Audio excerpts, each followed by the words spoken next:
This video gives an overview of the first chapter from the book Silas Marner by George Eliot. It sheds light on Silas's character, as well as the key events from the past that have led to his current state. Silas Marner begins in the English countryside village of Raveloe.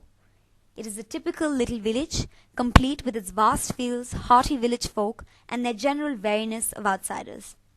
And it is on the outskirts of Raveloe where Silas Marner, a linen weaver who has come from a place unknown, lives in a tiny isolated stone cottage. Silas keeps to himself as much as possible and restricts his social contact to merely collecting his dues for the linen he weaves. He uses the grotesqueness of his appearance, his pale skin from staying indoors all day, and his bulging eyes to keep the villagers from bothering him. Even though he is hopelessly short-sighted, as well as suffering from narcolepsy as we discover later, he glares at the little kids so they will leave him alone. One day, however, when he sees a fellow villager, Sally Oates, suffering from rheumatism, he offers a simple herbal solution he learned from his mother to relieve her of her pain, not realizing that this act of pity would lead to the entire village thinking of him as the wise man with magic potions. Silas begins to get agitated by the attention he receives, and further cuts off all contact from the rest of the village.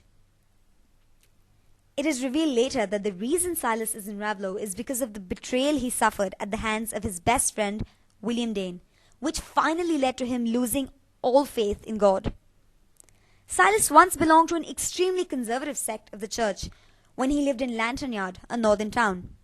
He was a devoted man, one that led an exemplary life and possessed ardent faith.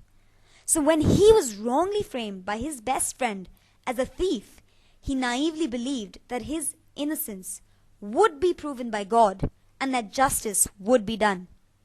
Because it was, in fact, William who had happened to take advantage of one of Silas's narcoleptic fits and rob the money himself during that period.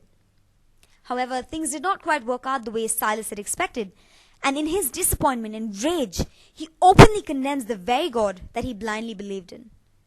The church accuses him of being influenced by Satan in the light of his sickness and his demonic behavior. In shame and completely disillusioned, Silas left Lantern Yard, never to return.